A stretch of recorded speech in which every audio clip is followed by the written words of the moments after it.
Hello दोस्तों, मैं आपका दोस्त Kheem Singh with live your life. मैं फिर से आपका स्वागत करता हूं। आज एक छोटी सी स्टोरी ध्यान आई, सोचा कि आप लोगों को फिर से शेयर करें। कुछ लर्निंग, कुछ सीख। हर कोई छोटी स्टोरी, हर कोई छोटी बात हमको कहीं ना कहीं सीखा जाती है। Sharing is caring. यस, एक राजा अपना बहुत अच्छी तरीके से प्रजा को चला रहा था, अपने राज्य को चला रहा था और बहुत चीजें बहुत बढ़िया तरीके से चल रही थी। उसको लगा एक बार मेरा राजपाट कैसे चल रहा है थोड़ा चेक करूं, थोड़ा लोगों को परखूं, आज परीक्षा लूं, आज हमारे राज्य में कैसे कैसे लोग रहते हैं, क्या लोगों की भावनाएं हैं, क्या लोग सोचते हैं। यस, उसने आज सोचा और इसी परीक्षा लेने के लिए वो गया। एक रास्ते पे बहुत बड़ा सा पत्थर रख दिया उसने, एक रास्ते पे बहुत बड़ा सा पत्थर रख दिया और साइड में जाके देखने लगा कि देखते हैं कि आज लोग कैसे इस पर रिएक्ट करते हैं, कैसे इस पर अपनी प्रतिक्रिया देते हैं। तो बहुत सारे लोग आए थे गांव में से, कुछ लोग ऐसे किनारे से चले और निकलते बढ़े। उनको लगा कि मेरा क्या जा रहा है, मेरा काम तो निकल गया, फटाफट भागे निकल गए। दूसरे कुछ लोग आ रहे हैं और थोड़ा सा दो एक लोगों ने देखा, उछल के या उसको पार करके फिर आगे निकल गए। कुछ लोग आए, कहने लगे देखो हमारा गांव का राजा इतना बड़ा पत्थर रास्ते में रखा पड़ा है, कहीं उसको शुद्ध नहीं है, लोगों से बोल के इसको हटवाई देता, काम करने की मनसा नहीं है, ऐसे ऐसे राजा हो गए, लोगों को परवाह नहीं है, चिंता नहीं है, कैसे राजा है, मतलब कुछ भी समझ नहीं आता, बड़बड़ा के चले गए। और कुछ लोग आए, देखते हैं एक दूसरे को गाली देके कि किसने रखा होगा, कौन इसमें रख गया, कौन जो है ये इस उपद्रवी किस्म का है, किसकी हरकत हो गई ऐसी, किसकी जरूरत हो गई, कहते कहते आगे निकल। यूं ही चलता जा रहा था। राजा तो कुछ निराश सा हो गया। उसको लगा कि ऐसी प्रजा है, ऐसे लोग भी हैं क्या। वहीं से फिर उसने आते हुए देखा एक किसान जो है अपनी टोकरी में कुछ फल लेके, कुछ सब्जियां लेके गांव बाजार को जा रहा था। उसको दिखा कि बहुत बड़ा पत्थर पड़ा है रास्ते में, कहीं ना कहीं दिक्कत कर रहा है। उसने अपनी टोकरी साइड में रखी और उस पत्थर को लगा हिलाने।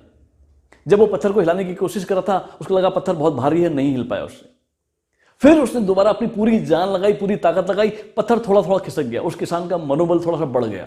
फिर उसने फिर जान लगाई, खिसकाते खिसकाते कोशिश करते करते उस पत्थर को साइड लगा के चला गया। एटलीस्ट जो रास्ता था वो साफ हो गया। टोकरी उठा के गांव शहर को जाने लगा।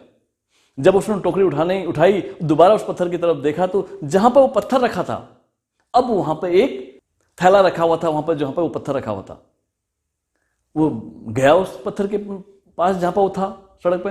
उसने थैला खोला तो उसमें कुछ अशर्फियां थी, उसमें कुछ मुद्राएं थी। किसान देखने लगा ये क्या हो गया है, ये कौन है। उसने उस थैले को खोला तो उसके अंदर एक लेटर भी मिला, उसको एक पत्र भी मिला। उस पत्र में लिखा था, मैं आपकी परीक्षा ले रहा था, मैं ये देखना चाहता था कि कौन इंसान है, कौन मनुष्य है जो रास्ते के पत्थर को हटाता है, जो लोगों की भलाई चाहता है, जो निस्वार्थ काम कर सकता है, जो अपने रास्ते के कांटे को हटा सकता है, जो लोगों के रास्ते के पत्थर को हटा सकता है। कौन है वो इंसान। ये उसी बात की आपको ये इनाम है, पुरस्कार है, मुद्राएं हैं आपके लिए। तो वो किसान खुश और अपने रास्ते को चला गया। इस स्टोरी से भी हमको एक बात सीखने को मिलती है दोस्तों। हम सभी की जिंदगी में, हम सभी की लाइफ में कुछ ना कुछ ऐसे कांटे हैं, ऐसे पत्थर हैं। हम चाहें उनको अलग कर सकते हैं। हो सकता है वो किसी दूसरे के लिए भी कांटा, हो सकता है वो किसी दूसरे के लिए पत्थर हो। जैसे मैं आज डायरेक्ट सेलिंग इंडस्ट्री की बात करूं, हमारे लिए ना बेरोजगारी एक पत्थर है। बेरोजगारी एक बहुत बड़ा कांटा है, हमारे लिए भी, हमारे आने वाली पीढ़ी के लिए भी, हमारे समाज के लिए भी। हम डायरेक्ट सेलिंग इंडस्ट्री को यदि अपने लिए अपनाएं, उस कांटे को हटाने की कोशिश करें और खुद को प्रूव करके दिखाएं, बाकी लोगों को भी ये मौका दें, उनके लिए भी रास्ता साफ करें। यदि हम कर सकते हैं तो बाकी लोग क्यों नहीं।